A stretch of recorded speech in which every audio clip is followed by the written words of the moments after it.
조용기 목사님 그 설교 메시지 가운데 하나님의 말씀을 늘 읽고 기도하는 것은 우리의 마을을 방어하는 그 방파제와 같은 역할을 한다. 그런 말씀을 하시던데 공감을 했습니다. 방파제가 없으면 마을이 굉장히 위험하지요.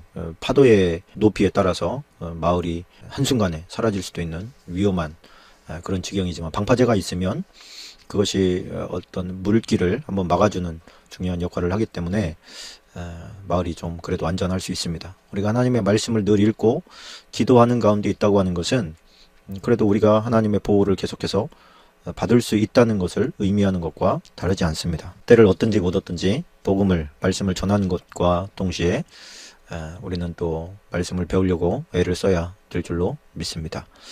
자, 17장을 펴놓으시면 좋겠습니다. 역대상 17장 메모할 수 있는 메모지, 성경 옆에다가 기록할 수 있는 분들은 또 옆에다가 기록하면서 보시면 더 좋겠습니다. 16장 38절 보면 그런 내용이 있습니다. 오벳에돔과 그의 형제 68명 여두둔의 아들 오벳에돔과 호사를 문지기로 삼았고, 그런 표현이 나오죠. 문지기, 이것이 이제 나중에 가면 참 중요한, 이게 오벳에돔이 상당히 많이 등장합니다. 이 가드 사람이잖아요. 블레셋 사람이란 말입니다. 블레셋 사람이 이제 어디로 온 거예요? 이 이스라엘로 이민을 간 것이죠. 이민을 가서 이제 거기 정착하고 살고 있는데, 다윗이 법궤를 옮기다가 이제 소가 뛰면서 그 마차에서 법궤가 쏟아지려고 하는 것을 우사가 막다가 하나님으로부터 취심을 받아가지고 즉사를 하게 됩니다. 이게 이제 다윗이 생각할 때는, 다윗이 해석할 때는, 우사가 저주를 받았구나, 이것을 옮기는 것을 하나님께서 원하지 않는구나, 이렇게 생각을 했습니다. 그래가지고 이거를 어떻게 한다? 이게 갑자기 멘붕 상태가 온 거죠. 그래서 이것을 하나님께서 자기의 그 다윗궁으로 옮기는 것을 원하지 않는구나. 그렇다면 우리가 조금 내가 좀 다시 한번 생각을 해봐야 되겠다. 그동안 이걸 어디다가 둔다지? 그러면서 생각했던 게, 이스라엘 집에는 둘 수가 없었어요. 왜 그러냐면 이것은 저주받아서 사람이 죽은 케이스이기 때문에 아무도 그것을 들여보내려고 하지 않았던 것이죠. 가드 사람이다 보니까 이 오베데돔이 어쩔 수 없이 너네 집에다 놔야 되겠다, 왕명이니까 어쩔 수 없이 이제 괴가 그 집에 있었던 겁니다. 그 집에 있는 동안에 하나님께서 놀랍게 축복을 해주신 것이죠.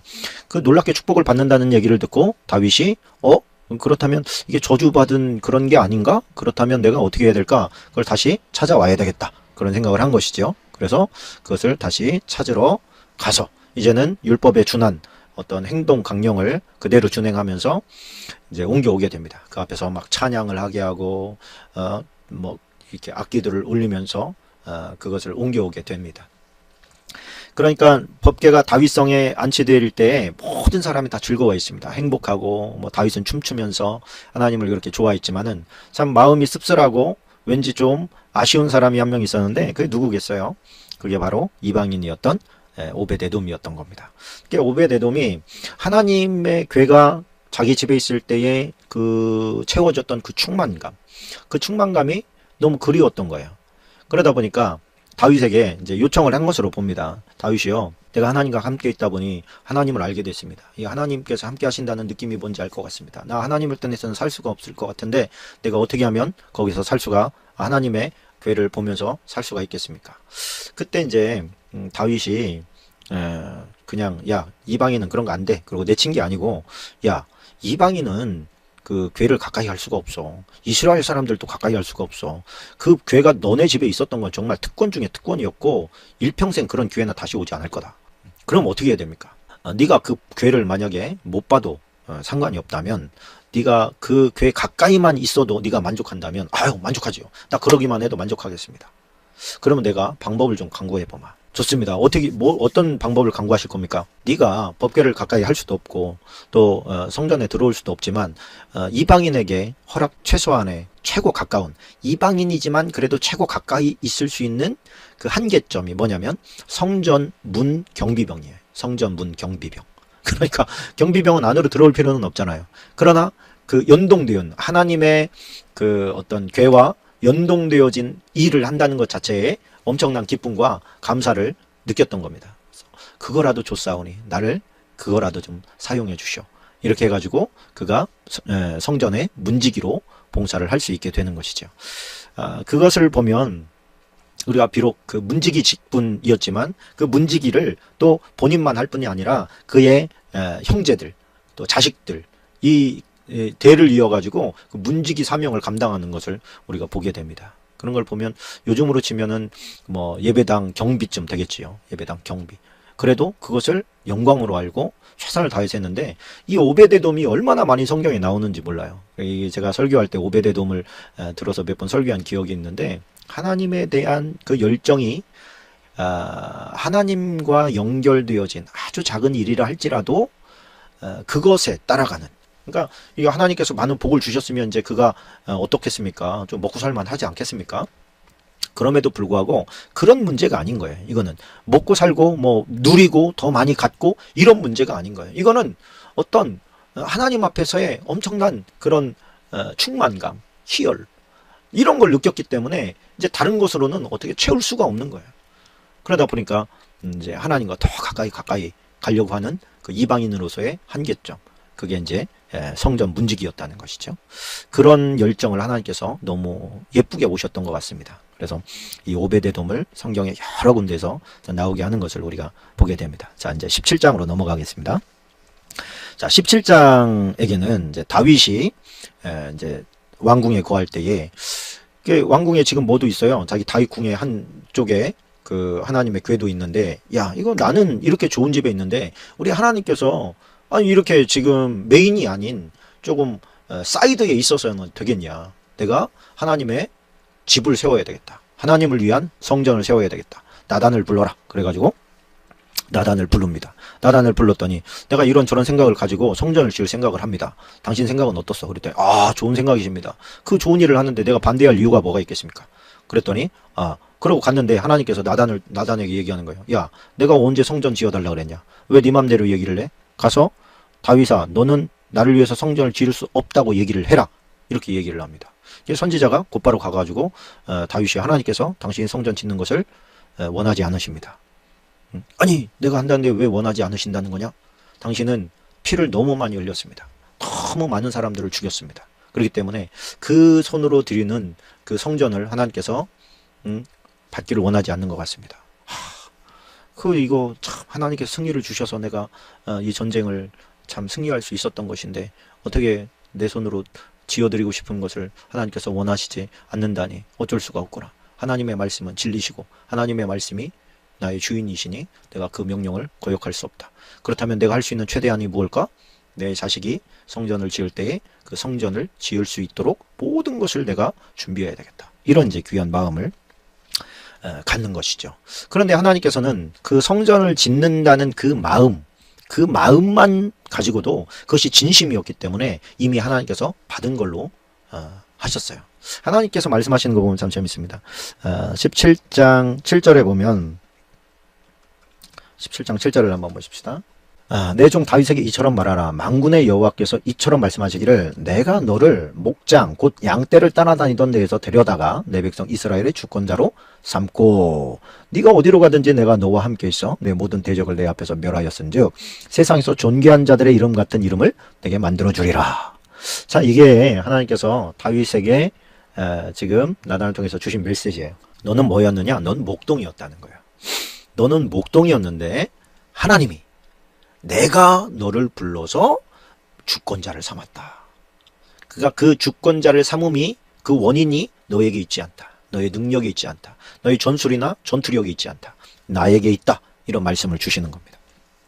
그렇기 때문에 하나님께서 주권자를 삼으셔서 세우기도 하시고 패하기도 하시는 겁니다.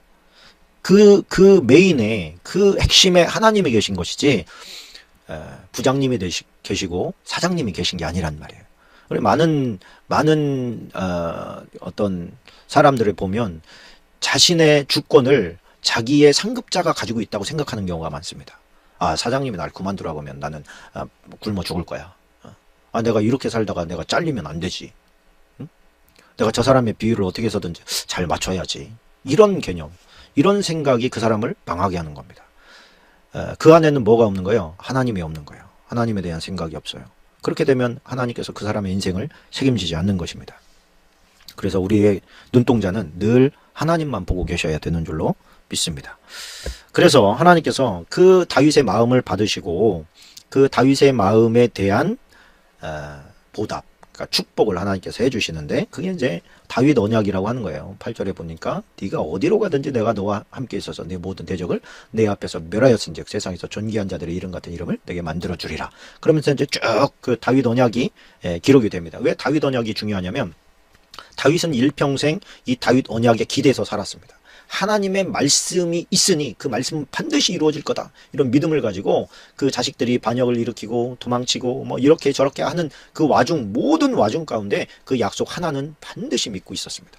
내가 하나님을 떠나지 않는 이상 하나님께서 나를 버리지 않으실 것이다 라고 하는 확신이 하나님의 말씀에서 얻게 되는 것이죠. 그래서 이제 하나님께서 12절로 15절까지 보니까 그는 나를 위하여 집을 건축할 것이요. 이제 다윗의 자손을 말하는 거예요. 나는 그의 왕위를 영원히 견고하게 하리라. 나는 그의 아버지가 되고 그는 나의 아들이 되리니 나의 인자를 그에게서 빼앗지 아니하기를 내가 내 전에 있던 자에게서 빼앗은 것 같지 아니할 것이며. 내 전에 있던 사람이 누구예요? 사울이죠, 사울. 내가 사울처럼 그 왕권을 뺏어서 다른 사람에게 넘기지 않겠다. 네 자식들이 계속해서 왕위를 이어가도록 그렇게 내가 만들겠다. 자, 그런데 여기에서 보면 나는 그의 아버지가 되고 그는 나의 아들이 되리니 이게 이게 구약 시대에 정말 이런 표현은 지금 처음 나온 거거든요. 내가 너희의 하나님이다 이게 아니고 내가 너희의 아버지다, 아버지가 될 거다 라고 하는 메시지는 지금 처음 나온 거예요. 어느 누구에게도 내가 네 아버지다 이렇게 얘기하신 적이 없는 거예요. 근데 지금 다윗과 그의 이제 자손들에 대해서 이야기하는 거죠. 특별히 이제 솔로몬에 대해서 이제 이야기하는 것이고 다윗과 더불어서 내가 너의 아버지가 될 거다. 너는 나의 아들이다. 할렐루야. 아버지의 아들은 분리될 수 없는 거예요. 한 덩어리로 가는 거예요. 한 덩어리로. 유대의 사고가 그렇습니다. 그렇게 봤을 때 참 이 하나님과 다윗 왕이 분리될 수 없는 그런 존재로 또 다윗의 자식과 분리될 수 없는 합일된 관계로 나아가게 될 것이다. 그러면서 이제 솔로몬에게 그 성전을 지을 것을 갖다 이양할 것을 하나님께서 이제 말씀을 해주시는 겁니다. 그래서 뭐 이 다윗 언약이 어떻게 나오게 됐다고요? 다윗이 하나님을 위해서 집을 건축할 마음만 가지고 있었지만 하나님께서는 그 마음을 진심이었기 때문에 받으시고 그것을 지을 때의 모든 그런 복을 이미 말씀을 통해서 허락해 주셨다는 겁니다. 자, 그 다음에 18장으로 넘어갑니다. 18장으로 넘어가면 자, 그 후에라고 하는 게 나와요. 그 후에. 이 그 후에라는 말은 무슨 말이냐면 다윗 언약 후에 그런 뜻입니다. 다윗 언약 후에. 다윗이 하나님의 다윗 언약을 받고 난 다음에 그런 뜻이에요. 그 다음에 그 확신 위에 다윗이 어떻게 됩니까? 블레셋 사람들을 쳐 항복받고 또 가드와 그 동네를 빼앗고 모압을 쳐서 모압을 정복하고 조공을 받게 하고 소바를 쳐서 그 소바 사람에게 또 정복하고 또 뭐 병거 뭐 다 빼앗고 다메섹 사람 아람 사람이 소바와 하다넷을 도우러 왔다가 그 아람 사람이 또 패전하고 이런 일들이 막 벌어집니다. 그래 여기 이게 참 중요해요. 다윗이 다메섹 아람에 수비대를 두매 여러분 이게 여러분 이거 참 알면 기가 막힌 말인데 여러분 이게 아람의 수도예요. 아람은 나중에 이제 우리가 그 역대기에서 좀 나눴지만 북 이스라엘을 아주 뭐 꼼짝 못하게 만들었던 강대한 나라입니다. 이 강대한 나라에 정복해가지고 거기에다가 수비대를 둔 거예요. 그러니까 뭐라 그럴까요? 그 이제 너희들은 경찰과 군인 이런 거 하지 마. 우리가 할 거야. 뭐 이런 거예요. 문제가 생기면 우리한테 와. 그리고 거기다가 이제 부대를 정착시킨 거예요. 그게 이제 수비대라고 하는 거예요. 근데 이게 어디에? 아람의 수도에 가 있다는 거예요. 그러니까 이게 다윗이 지금 주변에 뭐 블레셋, 뭐 아람, 암몬, 모압 뭐 이런 할 것 없이 주변 국가를 막 다 정복해 가는데 여기서 우리가 깨달아야 될 것은 뭐예요? 여기서 보면 6절에 보니까 뭐라고요? 다윗이 어디로 가든지 여호와께서 이기게 하시니라. 이게 이제 다윗 언약을 하나님께서 실천하셨다 그런 말씀입니다. 하나님께서 말씀 안 하시고 네가 내 약속에 근거해서 이제 용기를 가지고 네가 다 해 이렇게 하시는 게 아니고 하나님께서는 그 말씀하신 거에 책임을 져 주시는 거예요. 내가 말했으니 내가 책임을 지마. 너는 나가서 즐겨 전쟁해라. 내가 다 승리를 주마. 이겁니다. 그래서 우리가 이제 계속해서 승리하게 되고 발전하게 되고 성숙해 나가다 보면 어떤 착각에 빠지냐면 내가 능력이 좋은가 봐. 내가 정말 싸움에 타고난 정말 이게 엄청난 은사를 받았나 봐. 이렇게 착각하면 끝나는 거예요. 그 승리는 누가 주시냐? 하나님께서 주시는 거예요. 이 하나님께서 모든 것을 책임져 주시는 승리의 단계까지 올라가는 거. 이게 20년 걸렸잖아요, 다윗이. 이게 20년 걸려서 하나님께서 무엇을 하든지 승리하게끔 책임져 주시는 단계가 20년이 걸리고 그 20년 만에 그 약속을 받잡고 이제는 모든 그 세력들을 다 무찔러 가면서 승리할 수 있었던 겁니다. 자, 19장으로 넘어가십시다. 이게 이제 뭐 그 다윗이 그 주변 국가들을 다 승리했더라 뭐 그런 내용입니다. 자, 19장 3절 5절까지 제가 이 박스치라고는 얘기를 안 했네요. 가만히 생각해 보니까 17장은 7절 8절 박스고요. 12절로 15절까지 박스입니다. 여러분 제가 이렇게 빨리 얘기하지만 여러분들은 지금 시간에 다 못 적은 것들은 시간이 좀 지나더라도 다시 그 방송을 리뷰하면서 다시 기록을 해 놓으시면 좋습니다. 여러분들이 나중에 이제 말씀 사역자들로 좀 세워졌으면 하는 소망이 있기 때문에 그렇습니다. 그 다음에 18장에서는 6절이 박스 처리를 해야 될 것이고요. 그 다음에 13절 다윗이 에돔의 수비대를 두매 에돔 사람이 다 다윗의 종이 되니라. 다윗이 어디로 가든지 여호와께서 이기게 하셨더라. 그러니까 다윗이 어디로 가든지 여호와께서 이기게 하시는 장면이 계속해서 나옵니다. 자, 그리고 19장 3절로 5절까지가 박스입니다. 3절로 5절까지. 자, 이제 암몬을 정복하기 전에 정벌하기 전에 다윗이 좀 껄끄럼한 게 있었습니다. 암몬은 정복을 아직 안 한 상태죠. 이제 어떻게 보면 왜 그러느냐?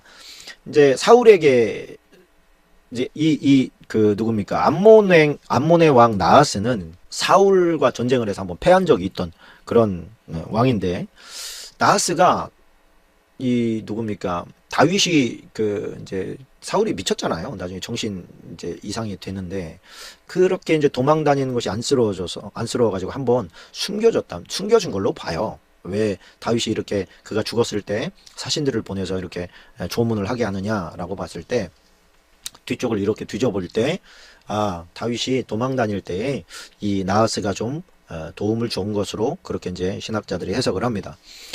그래서 이제 자기가 도움을 받았으니까 그 땅은 함부로 칠 수가 없지요. 그래서 이제 어떻게 화친을 좀 해야 되나 이번 기회를 삼아서 좀 화친을 해야 되겠다 이러면서 이제 조문을 보냈는데 조문을 온 사신들을 갖다가 이 왕이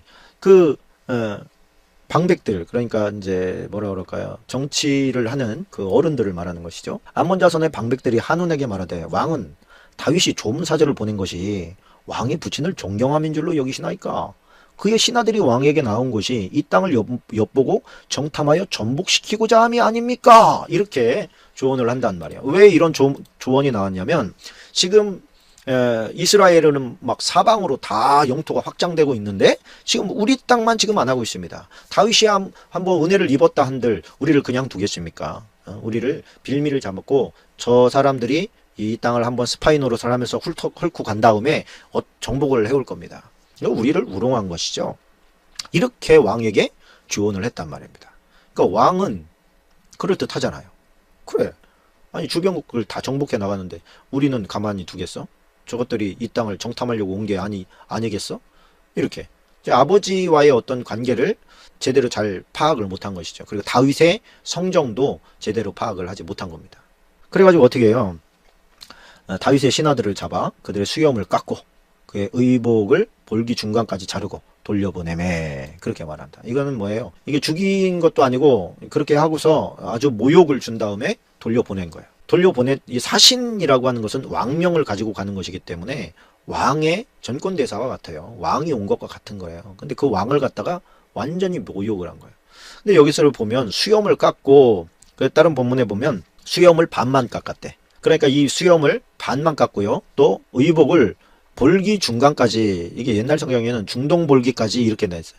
이 볼기 중간이라고 하는 말은 무슨 말이냐면 그 지역 사람들은 이렇게 치마 같은 옷을 입는단 말입니다. 지금의 바지 같은 게 아니라 여성의 긴 뭐라 그럴까요? 원피스 같은 그런 옷을 입는데 그것을 갖다가 가운데까지 딱 잘라버린 거예요. 여기서 이제 중동 볼기라는 것은 남성의 성기를 말하는 겁니다.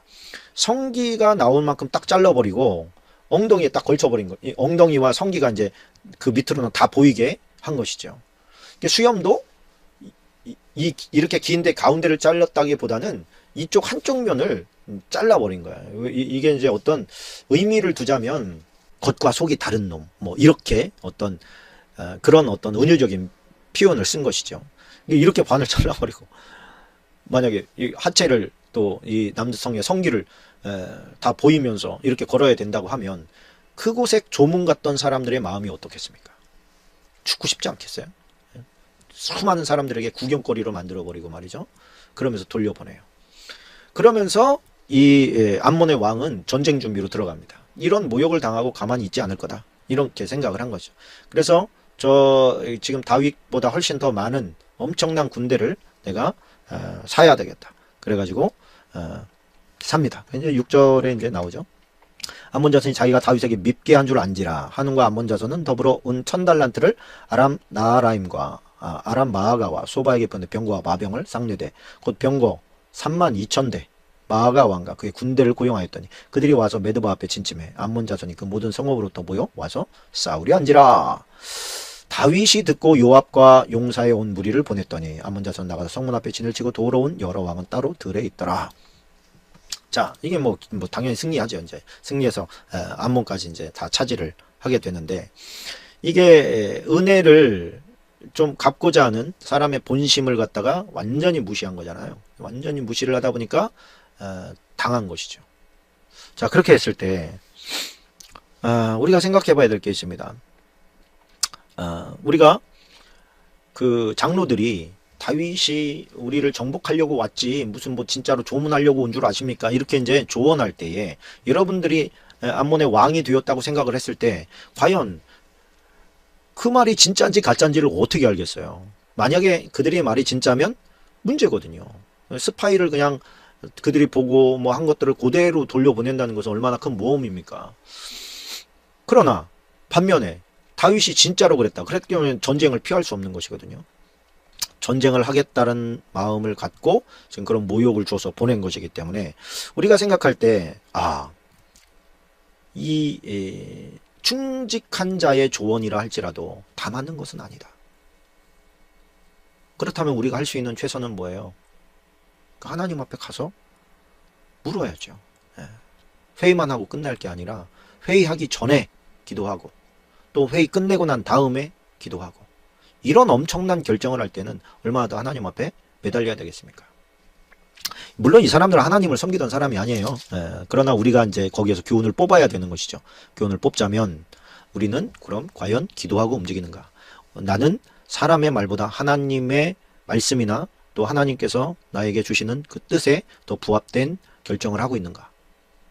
이런 결정에 앞서서 여러분들이 기도를 해야 될 줄로 믿습니다.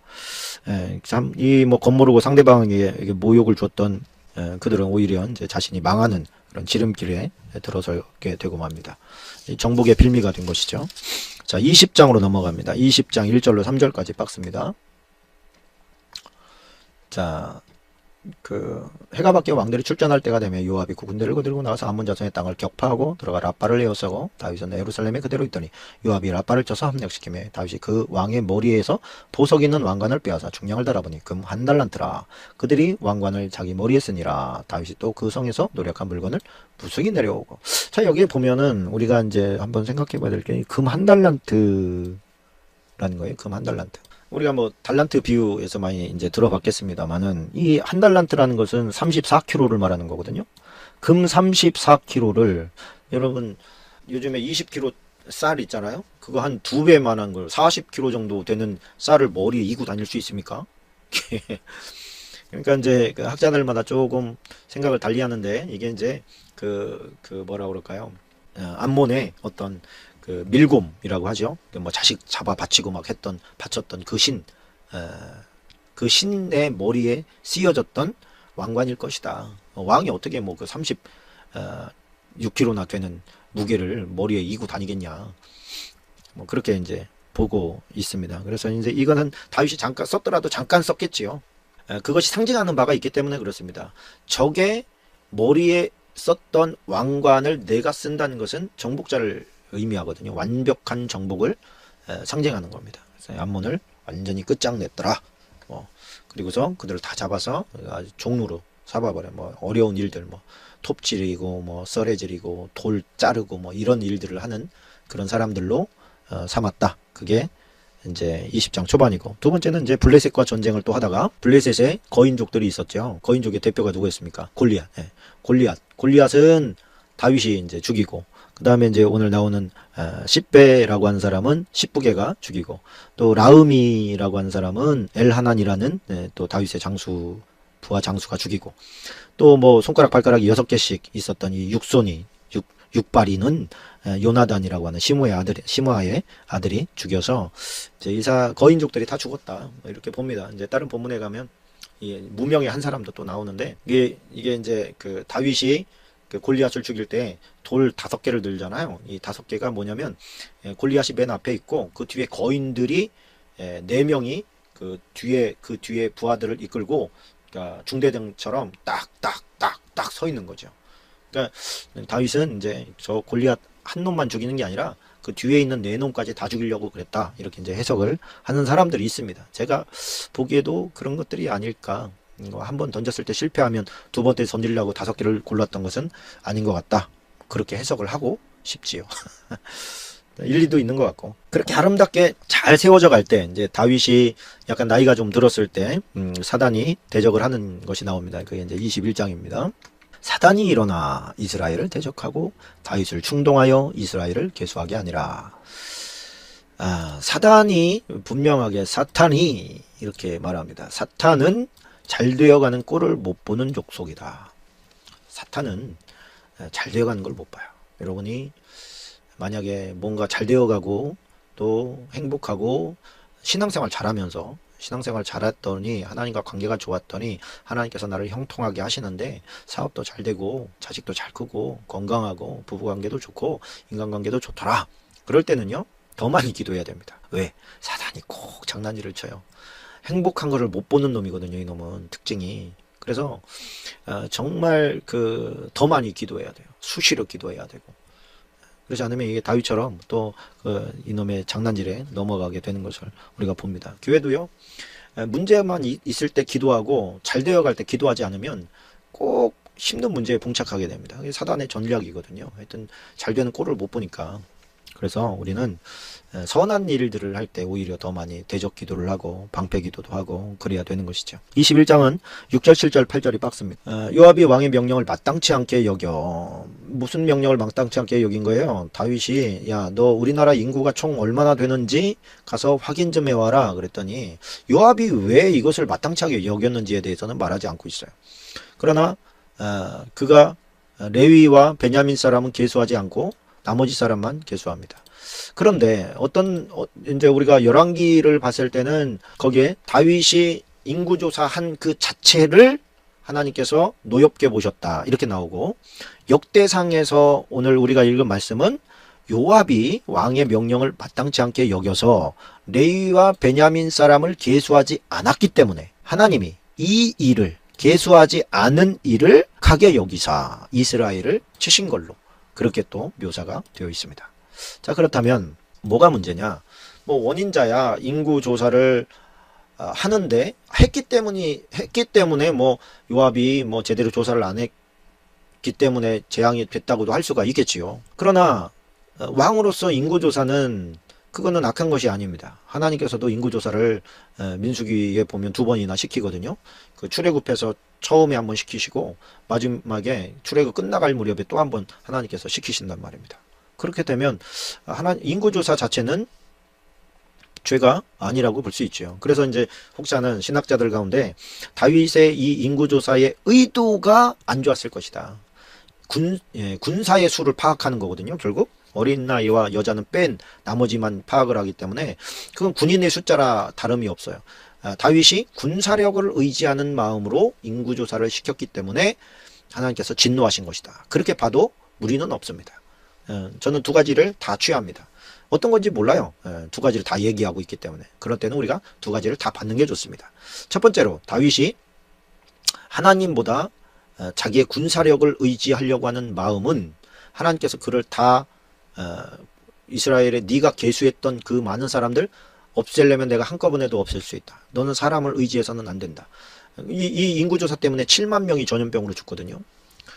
7만 명이 죽을 때 무고한 다윗이 표현할 때는 그 무고한 사람을 왜 죽입니까? 죄진 것은 나니까 나와 우리 집안을 죽이시고 벌하시고 저들은 살려주십시오. 다윗이 또 그렇게 이제 고백을 하거든요.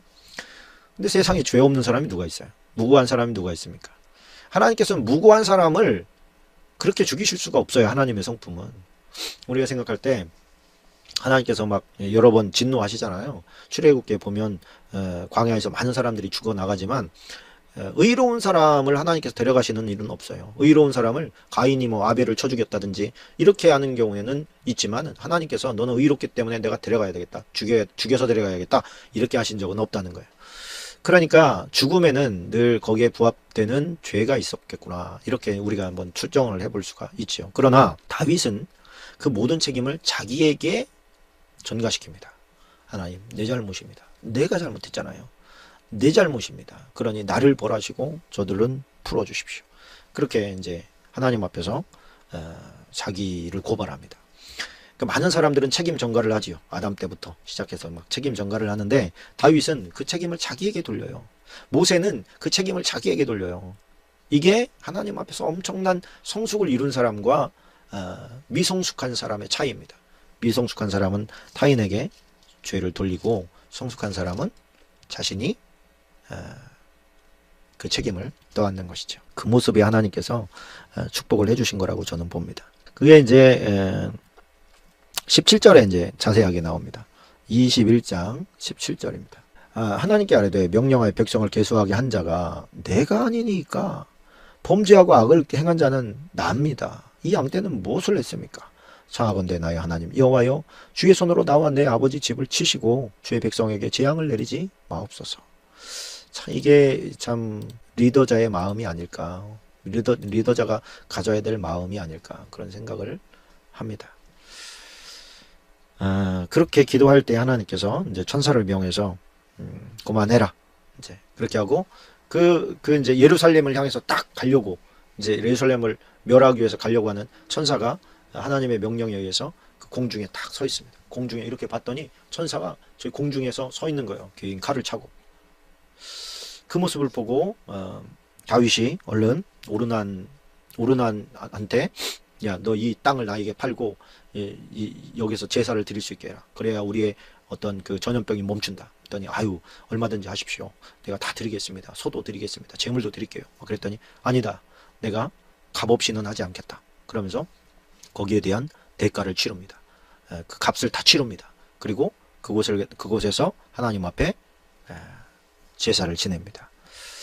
그래서 그 제사를 하나님께서 받으시고 27절에 보면 여호와께서 천사를 명령하시며 그가 칼을 칼집에 꽂았더라. 하나님의 진노가 끝난 것이지요. 심판도 끝난 것이지요. 다 끝났어요. 그때 다윗이 여호와께서 여부스 사람 오르난의 타작마당에서 응답하심을 보고 거기서 제사를 드렸으니 이게 무슨 얘기냐면 그때부터는 거기가 제사 지내는 곳이 되었다. 그런 뜻입니다. 그리고서 그곳을 여호와의 전으로 점찍어 놓습니다. 그러니까 하나님의 심판이 머물렀지요. 그곳에서 끝났지요. 그리고 다시 하나님의 은혜가 궁휼하심이 임하는 그런 위치 그곳에 하나님의 성전을 세우기로 결심을 하게 됩니다. 근데 이 모습을 보면서 그런 생각을 해봐요. 예배라는 게 그런 거 아닐까? 우리가 잘못하고 실수하고 범죄했을지라도 하나님의 진노가 그곳에서 멈추고 하나님의 궁휼이 시작되는 장소. 그것이 우리의 예배 처소가 아니겠는가?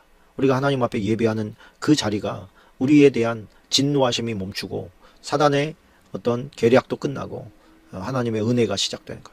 사단이 충동질을 시켜서 다윗이 인구조사를 했고 요압은 그 인구조사에 대해서 불성실하게 함으로 말미암아 또 하나님의 진노가 시작됐다고 볼 수도 있지요. 하나님의 백성을 계수하는 것을 게을리하고 무성의하게 했기 때문에 심판이 시작된 걸 수도 있다는 얘기입니다. 하나님의 나라의 백성들 그 하나님의 자녀들을 계수하는 일을 소홀히 한 것 그것도 하나님의 심판이 시작되게 만드는 요인이 될 수 있었다고 보는 것이죠. 자, 그런데 그것이 그 자리에서 끝났어요. 하나님의 진노가 그 자리에서 멈췄습니다. 그래서 뭐예요? 그게 바로 제사다. 그것이 바로 예배다. 예배는 하나님의 진노가 멈추고 사단의 공략도 끝나고 하나님의 은총이 시작되고 은혜가 시작되는 것이 예배인 줄로 믿습니다. 자, 그러면서 22장에서 다윗이 이제 그 하나님의 그 이제 오르난의 타작마당에다가 성전을 세울 재료를 준비하기 시작합니다. 근데 또 이제 구약적인 사고로 본다면 그 오르난의 타작마당이 이삭을 드렸던 그 모리아산의 꼭대기이기도 한 것이죠. 그곳에서 이제 이 여호와를 위해서 이제 집을 지으려고 하는 거예요. 21장 1절로 4절까지 박스에 놓으시면 되는데요. 다윗이 이르되 이는 여호와 하나님의 성전이요. 이미 아직 성전은 안 됐지만 성전을 본 거예요. 영적인 믿음의 눈으로. 이는 이스라엘의 번제단이라 하였더라. 다윗이 명령하여 이스라엘 땅에 거류하는 이방 사람을 모으고 석수를 시켜 하나님의 성전을 건축할 돌을 다듬게 하고, 다윗이 또 문짝못과 거멀못, 거멀못이라는 것은 이렇게 뭐라 그럴까요? 그 나무나 돌을 두 개를 연결시켜 줄 때 들어가는 못을 말해요. 또 철을 많이 준비하고, 또 무게를 달 수 없을 만큼 힘이 많은 놋을 준비하고, 백향목을 무수히 준비하였으니 이는 시돈 사람과 두로 사람이 백향목을 다윗에게로 많이 수운하여 왔음이라. 참 이게 아름다운 장면입니다. 이게 그러나 하나님, 자기는 성전을 지을 수 없지만 누구를 위해서? 자기 대신에 세울 솔로몬을 위해서 솔로몬이 성전 건축할 때 자기가 준비한 걸로 해주기를 바랬던 것이죠. 다윗의 마음을 우리가 읽어야 돼요. 다윗은 자기가 지을 수는 없지만 내가 준비한 재료들로 성전을 좀 만들어 다오. 왜? 내가 그렇게 사랑하는 하나님이니까. 내가 그렇게 사랑하는 하나님이니까 내가 준비한 걸로 이 하나님이 거하실 처소를 좀 만들어 다오. 이런 소망이 이제 있는 것이죠. 이 백향목도 이게 엄청난 나무 아닙니까? 이게 뭐 아주 고산지대에서, 이게 예전에 제가 백향목 같은 성도 뭐 이런 제목으로 뭐 설교했던 기억이 납니다. 이게 백향목은 워낙에 고산지대에서 크기도 하고, 그래서 웬만한 이제 벌레들이나 이런 것들이 이제 올라오지도 못하고 추우면 다 얼어 죽으니까, 또 온다고 하더라도 아주 독특한 향을 피워가지고요, 벌레들이 기생을 못해요. 그리고 주변에 이렇게 막 같이 이렇게 뭐라 그럴까요? 기생해서 자라는 그런 나무들 있잖아요. 나무라기보다는 어떤 줄기들. 이런 것들이 오면은 그냥 뭐가 나오는지 모르는데 말라 죽어버려. 그리고 이렇게 뭔가를 잘라서 만들면 거기에 이렇게 뭐 옹이 같이 말이죠. 이렇게 누르면 들어가거나 뽑아져 버리는, 그래서 구멍이 뚫리는 그런 옹이. 그런 옹이가 없어요. 그러니까 해충 방지도 되죠. 오래 가죠. 단단하지요. 그러다 보니까 뭐 아주 엄청난 고가의 재료죠. 돌이 많은 지역에서는 나무가 별로 없다는 뜻이기 때문에 나무값이 비싸고, 나무가 많은 지역은 또 토양이기 때문에 돌이 비싸고, 이쪽 지역은 돌은 많은데 나무가 귀하다 보니까 가장 좋은 나무를 공수해 온 것이죠. 그렇게 해서 엄청난 양의 건축 비용을 그가 담당하게 됩니다. 자, 그리고 그 14절을 한번 보면 다윗이 얼마나 준비를 했는지, 14절에 이런 내용이 나옵니다. 내가 환난 중에 여호와의 성전을 위하여. 자, 여기서 보면 또 환난 중에라고 하는 것이 우리가 좀 생각을 해봐야 됩니다. 이 환난 중에라는 게 뭐겠어요? 환난이라는 것은 전쟁을 말하는 거예요. 내가 많은 전쟁을 하면서 여호와의 전에 들어갈 많은 그 비용을 충당할 수 있도록 했다는 거예요. 그러니까 전리품이라고 할 수가 있겠죠. 엄청난 전리품을 여호와의 성전에 투입하기 위해서 내가 준비했다는 거예요. 이게 주변 국가들을 다 정복해 갔기 때문에 당연히 그 비용이, 전리품이 엄청났겠죠. 조공도 많이 들어오고. 그런데 이 금 10만 달란트라고 하는 것은 이게 엄청난 금액이에요.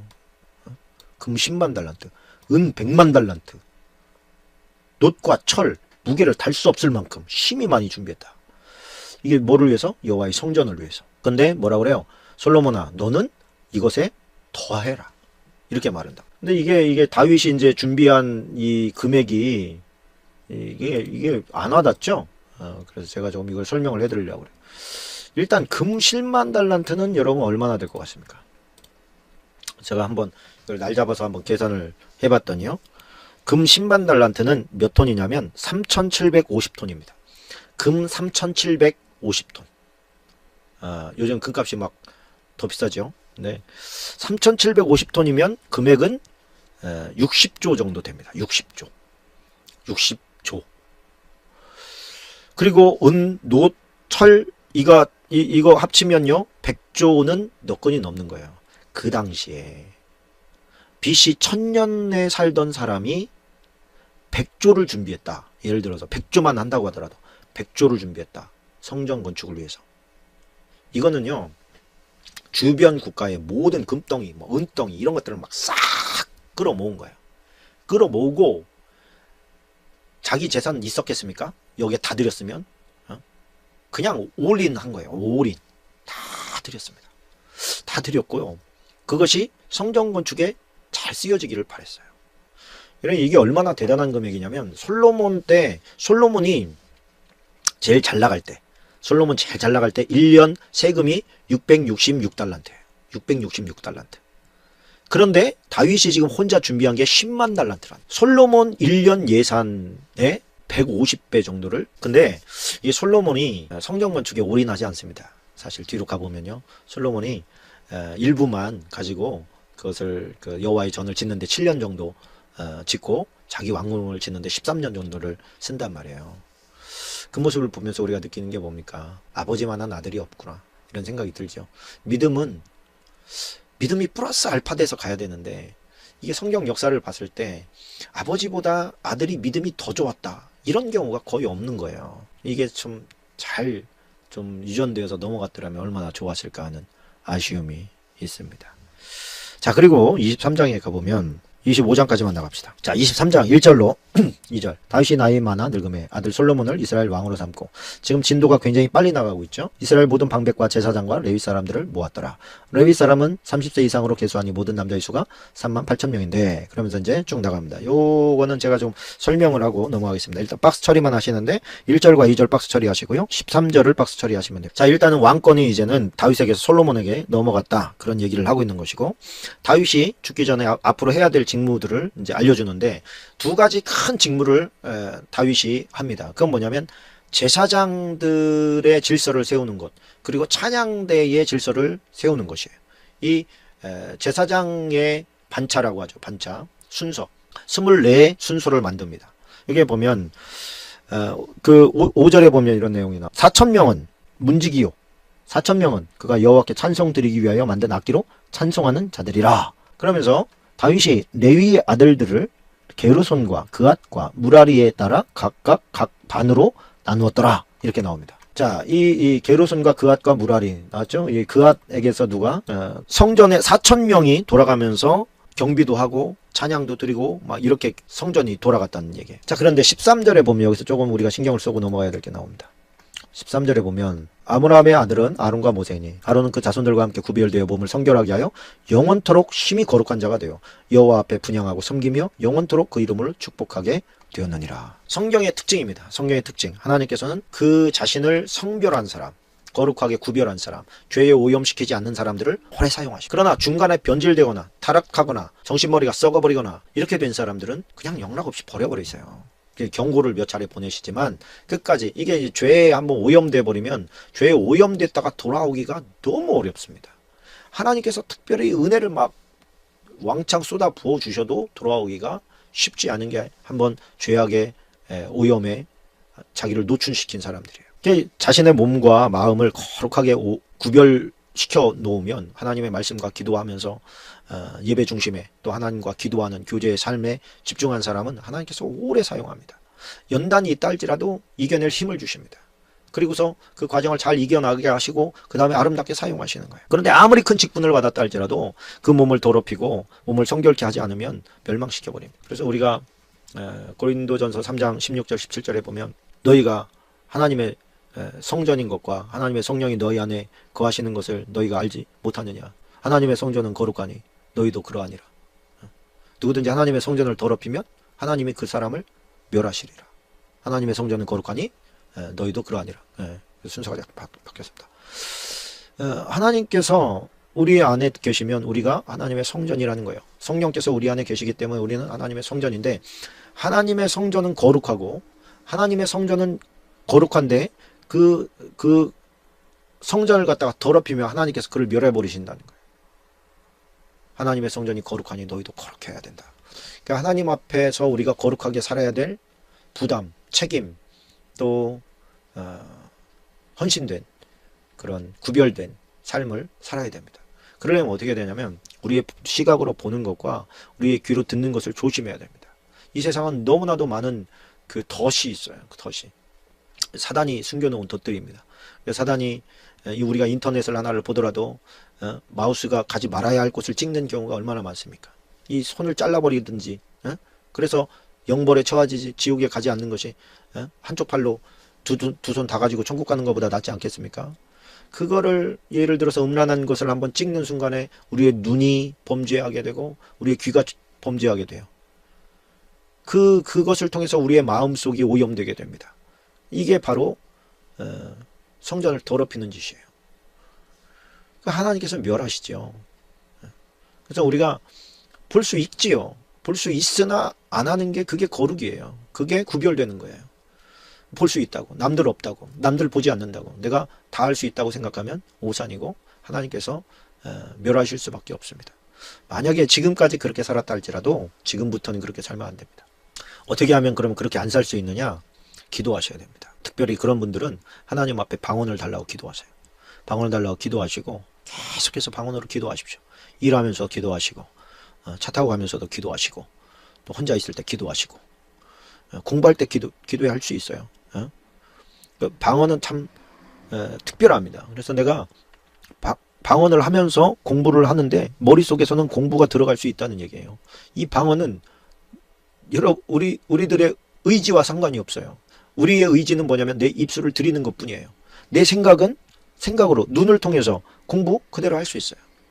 말씀을 읽으면서 방언으로 기도하는 거 가능합니다.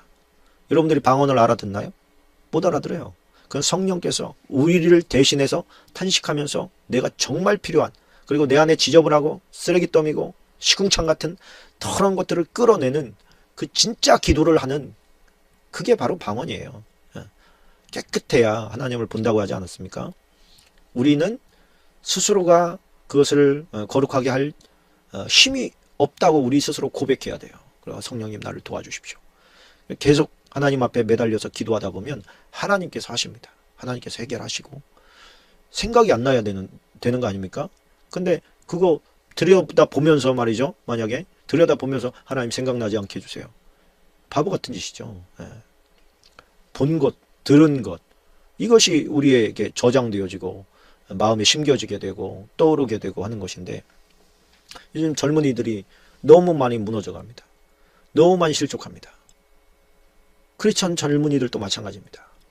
크리스천 일학에서 안 봅니까? 기준이 누구냐면 안 믿는 친구들이에요. 다 봐요. 이렇게 말해요. 정말 다 볼까요? 정말 하나님을 신실하게 사랑하는 사람들은 그런 거 안 봅니다. 볼 수 있지만 안 봅니다. 그게 거룩입니다. 그게 구별되는 거예요. 그걸 보면서는 마음을 깨끗하게 할 수가 없습니다. 그걸 보면서는 거룩하게 할 수가 없습니다. 거룩이라는 것은 구별됐다는 뜻이에요.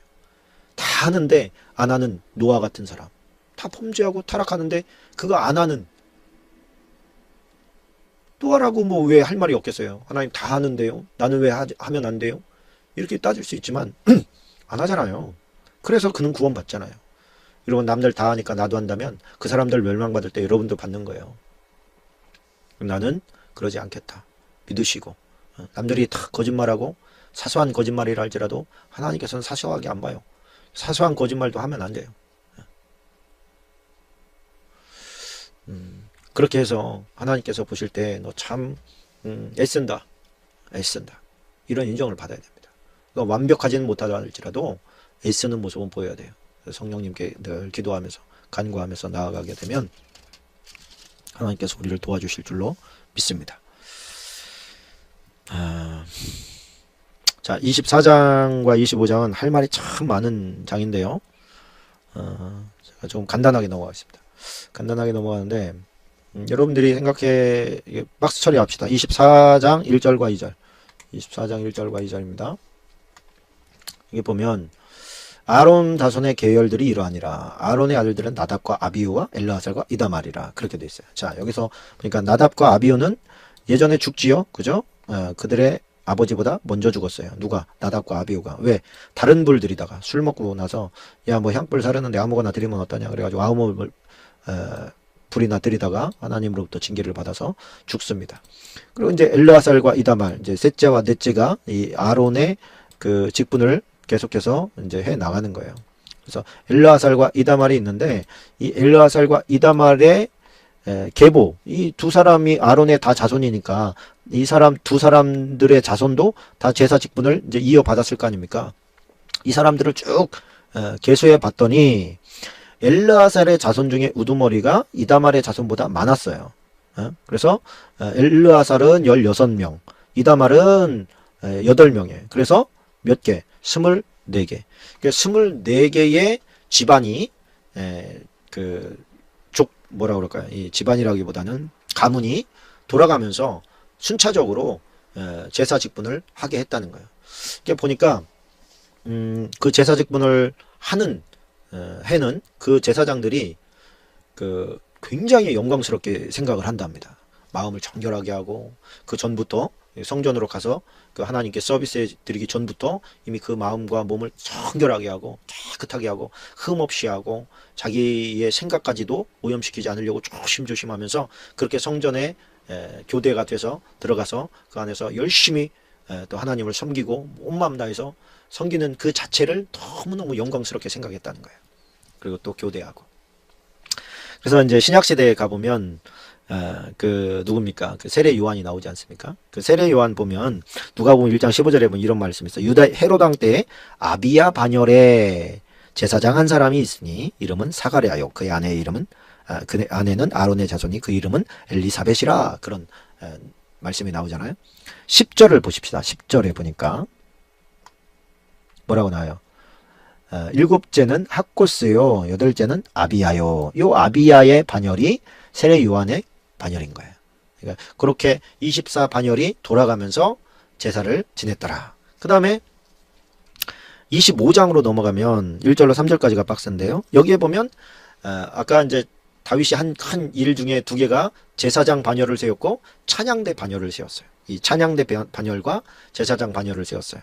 그러니까 아삽과 헤만이라는 사람이 나옵니다. 25장 1절에 보니까